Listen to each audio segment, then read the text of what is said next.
Assalamualaikum warahmatullahi wabarakatuh. Alhamdulillahi rabbil alamin. Wassalatu wassalamu ala ashrafil anbiya'i wal mursalin wa ala alihi wa sahbihi ajma'in. Kisah Nabi Adam alaihissalam. Setelah Allah subhanahu wa ta'ala menciptakan bumi dengan gunung-gunungnya, laut-lautannya, dan tumbuh-tumbuhannya, menciptakan langit dengan mataharinya, bulan dan bintang-bintangnya yang bergemerlapan, menciptakan malaikat-malaikatnya, ialah sejenis makhluk halus yang diciptakan untuk beribadah, menjadi perantara antara Zat yang Maha Kuasa dengan hamba-hamba, terutama para Rasul dan Nabinya. Maka tibalah kehendak Allah subhanahu wa ta'ala untuk menciptakan sejenis makhluk lain yang akan menghuni dan mengisi bumi, memeliharanya, menikmati tumbuh-tumbuhannya, mengelola kekayaan yang terpendam di dalamnya, dan berkembang biak turun-temurun, waris mewarisi sepanjang masa yang telah ditakdirkan baginya.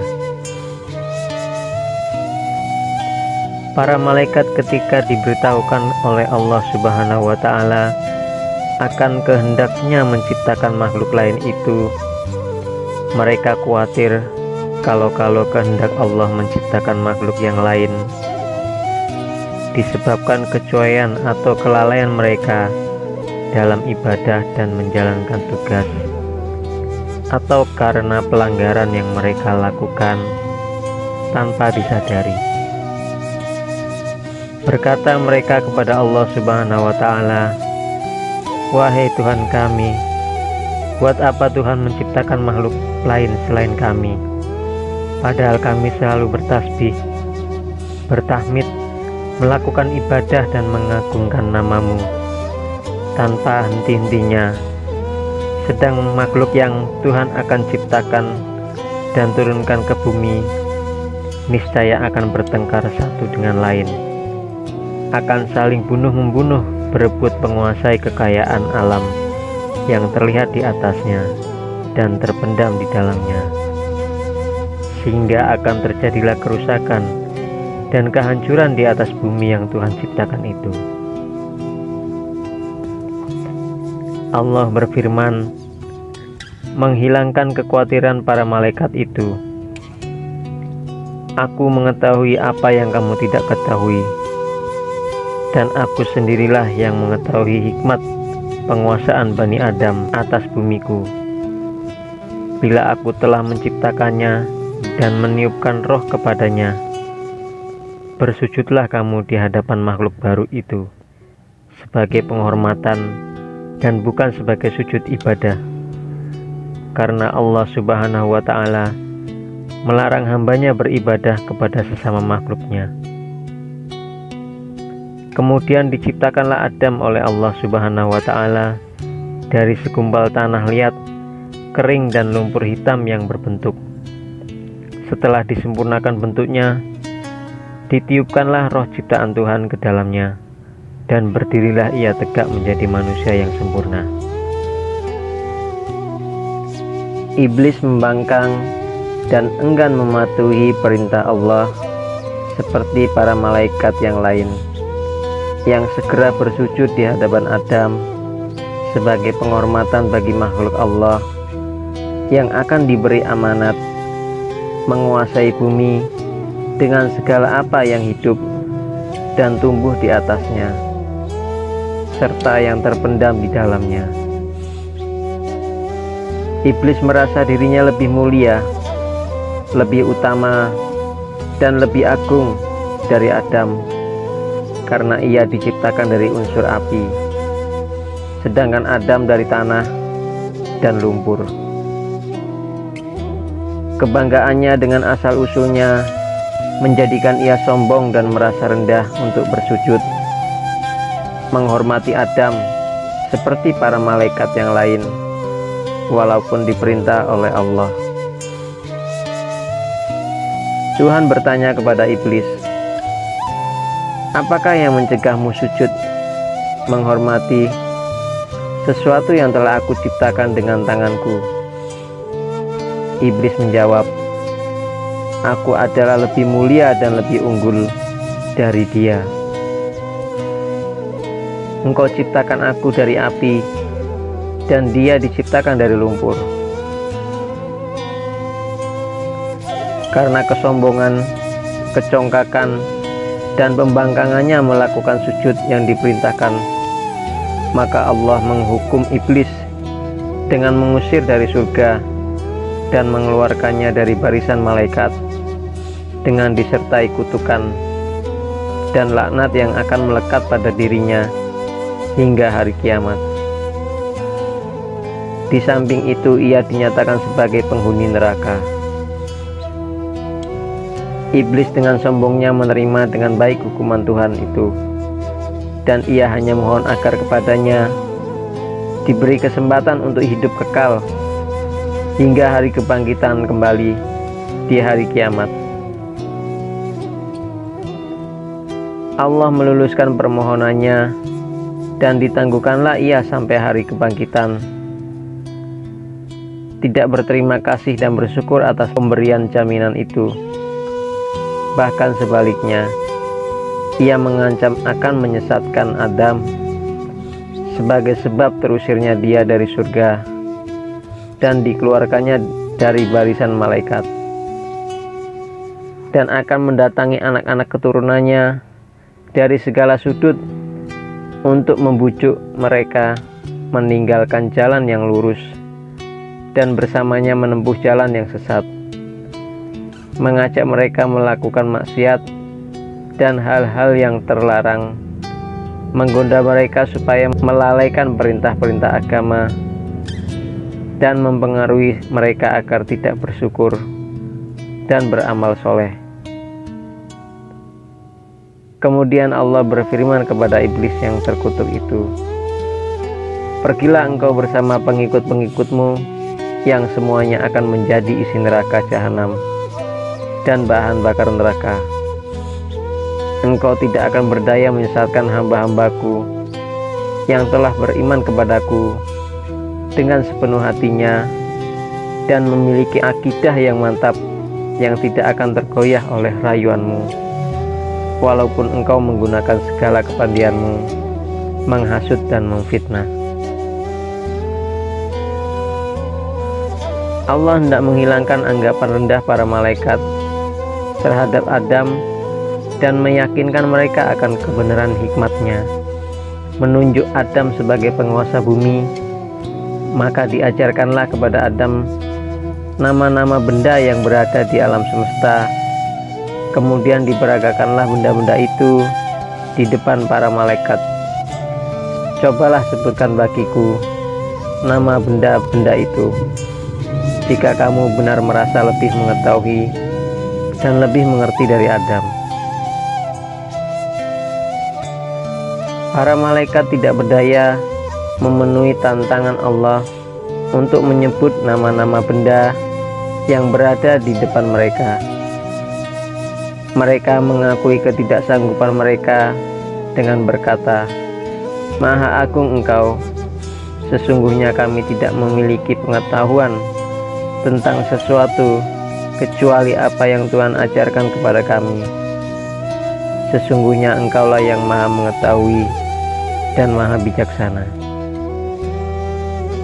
Adam lalu diperintahkan oleh Allah untuk memberitahukan nama-nama itu kepada para malaikat, dan setelah diberitahukan oleh Adam, berfirmanlah Allah kepada mereka, bukankah aku telah katakan padamu bahwa aku mengetahui rahasia langit dan bumi, dan mengetahui apa yang kamu lahirkan dan apa yang kamu sembunyikan.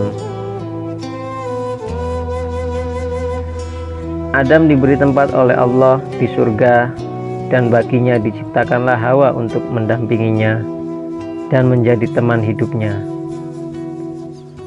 menghilangkan rasa kesepiannya, dan melengkapi keperluan fitrahnya untuk mengembangkan keturunan.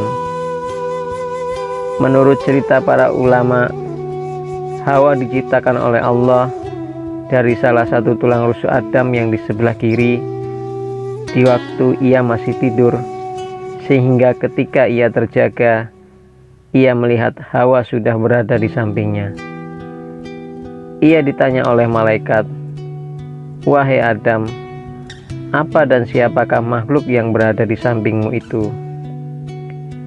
Berkatalah Adam, "Seorang perempuan, sesuai dengan fitrah yang telah diilhamkan oleh Allah kepadanya."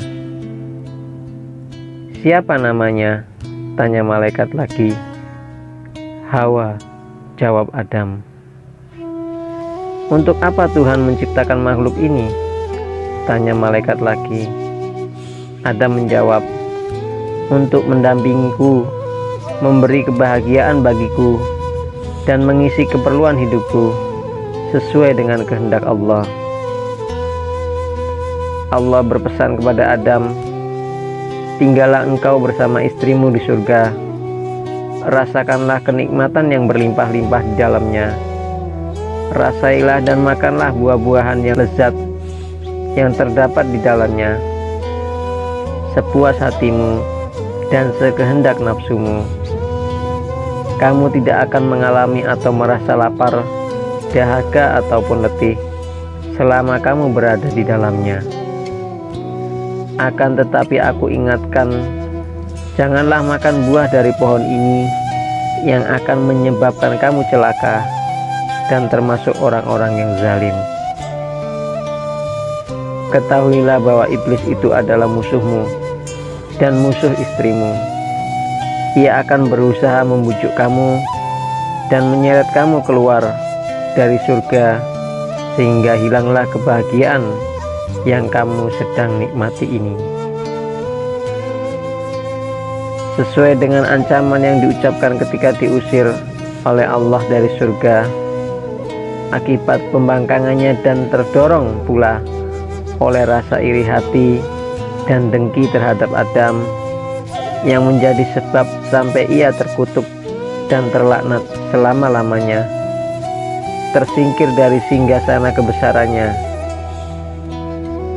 Iblis mulai menunjukkan rancangan penyesatannya kepada Adam dan Hawa yang sedang hidup berdua di surga yang tentram, damai dan bahagia. Ia menyatakan kepada mereka bahwa ia adalah kawan mereka dan ingin memberi nasihat dan petunjuk untuk kebaikan dan mengekalkan kebahagiaan mereka.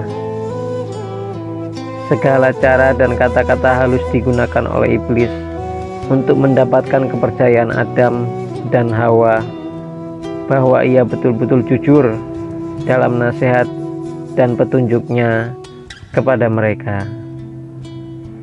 Ia membisikkan kepada mereka bahwa larangan Tuhan kepada mereka memakan buah-buah yang ditunjuk itu adalah karena dengan memakan buah itu mereka akan menjelma menjadi malaikat dan akan hidup kekal.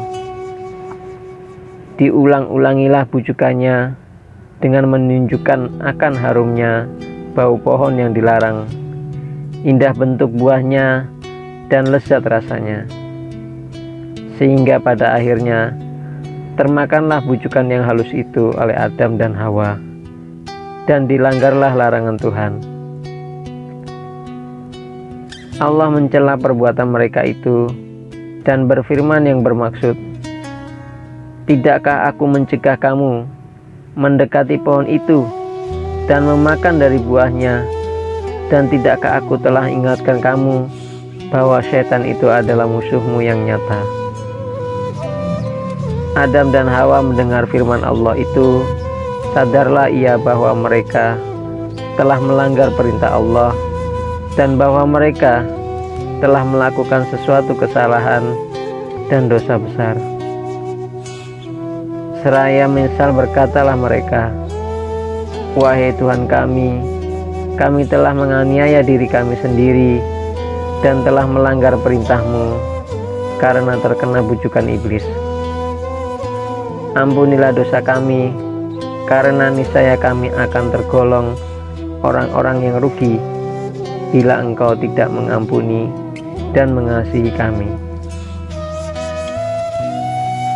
Allah telah menerima taubat Adam dan Hawa serta mengampuni perbuatan pelanggaran yang mereka telah lakukan, hal mana telah melegakan dada mereka dan menghilangkan rasa sedih akibat kelalaian peringatan Tuhan tentang iblis, sehingga terjerumus menjadi mangsa bujukan dan rayuannya yang manis namun beracun itu.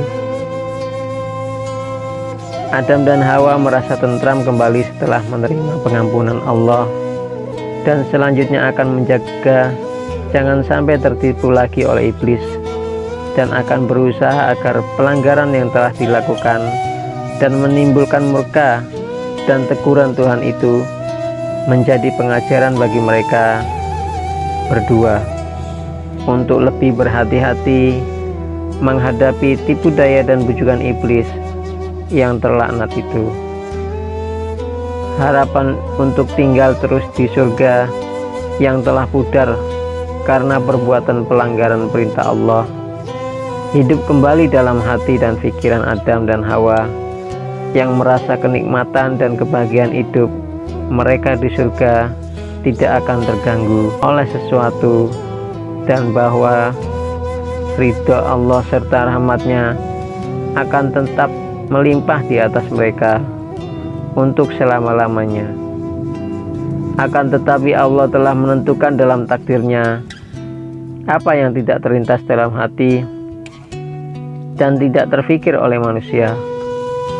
Allah Subhanahu wa Ta'ala yang telah menentukan dalam takdirnya bahwa bumi yang penuh dengan kekayaan untuk dikelolanya akan dikuasai oleh manusia keturunan Adam, memerintahkan Adam dan Hawa turun ke bumi sebagai benih pertama dari hamba-hambanya yang bernama manusia itu.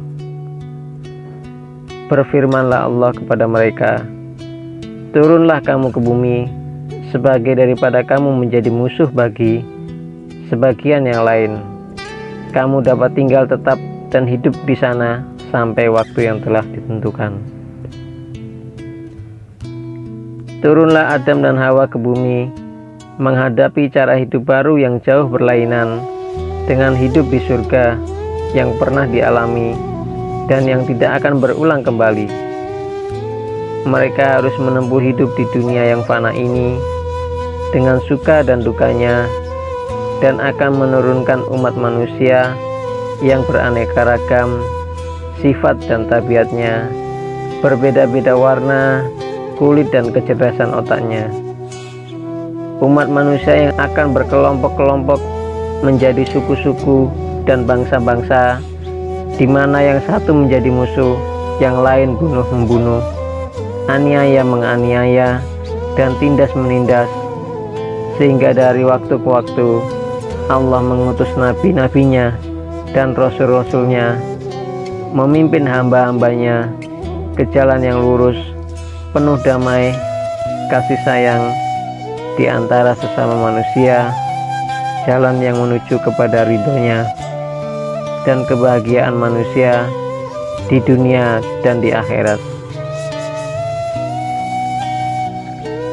Al-Quran menceritakan kisah Adam dalam beberapa surat, di antaranya surat Al-Baqarah ayat 30-38 dan surat Al-A'raf ayat 11-25. Pengajaran yang terdapat dari kisah Adam bahwasanya hikmat yang terkandung dalam perintah-perintah dan larangan-larangan Allah dan dalam apa yang diciptakannya kadangkala tidak atau belum dapat dicapai oleh otak manusia, bahkan oleh makhluk-makhluknya yang terdekat, sebagaimana telah dialami oleh para malaikat tatkala diberitahu bahwa Allah akan menciptakan manusia keturunan Adam untuk menjadi khalifahnya di bumi, sehingga mereka seakan-akan berkeberatan dan bertanya-tanya, mengapa dan untuk apa Allah menciptakan jenis makhluk lain daripada mereka yang sudah patuh, rajin beribadat, bertasbih, bertahmid, dan mengagungkan namanya. Bahwasanya manusia walaupun ia telah dikurniakan kecerdasan, berpikir, dan kekuatan fisikal dan mental, ia tetap mempunyai beberapa kelemahan pada dirinya seperti sifat lalai, lupa, dan khilaf. Hal mana telah terjadi pada diri Nabi Adam yang walaupun ia telah menjadi manusia yang sempurna dan dikurniakan kedudukan yang istimewa di surga, ia tetap tidak terhindar dari sifat-sifat manusia yang lemah itu. Ia telah lupa dan melalaikan peringatan Allah kepadanya tentang pohon terlarang dan tentang iblis yang menjadi musuhnya dan musuh seluruh keturunannya, sehingga terperangkap ke dalam tipu daya, dan terjadilah pelanggaran pertama yang dilakukan oleh manusia terhadap larangan Allah. Bahwasanya seseorang yang telah terlanjur melakukan maksiat dan berbuat dosa, tidaklah ia sepatutnya berputus asa dari rahmat dan ampunan Tuhan, asalkan ia sadar akan kesalahannya dan bertaubat, tidak akan melakukannya kembali. Rahmat Allah dan maghfirahnya dapat mencakup segala dosa yang diperbuat oleh hamba-hambanya, kecuali syirik. Bagaimanapun besar dosa itu, asalkan diikuti dengan kesadaran bertaubat dan pengakuan kesalahan. Sifat sombong dan congkak selalu membawa akibat kerugian dan kebinasaan. Lihatlah iblis yang turun dari singgasananya, dilucutkan kedudukannya sebagai seorang malaikat, dan diusir oleh Allah dari surga dengan disertai kutukan dan laknat yang akan melekat kepada dirinya hingga hari kiamat, karena kesombongannya dan kebanggaannya dengan asal-usulnya, sehingga ia menganggap dan memandang rendah kepada Nabi Adam dan menolak untuk sujud menghormatinya walaupun diperintahkan oleh Allah Subhanahu wa Ta'ala. Wassalamualaikum warahmatullahi wabarakatuh.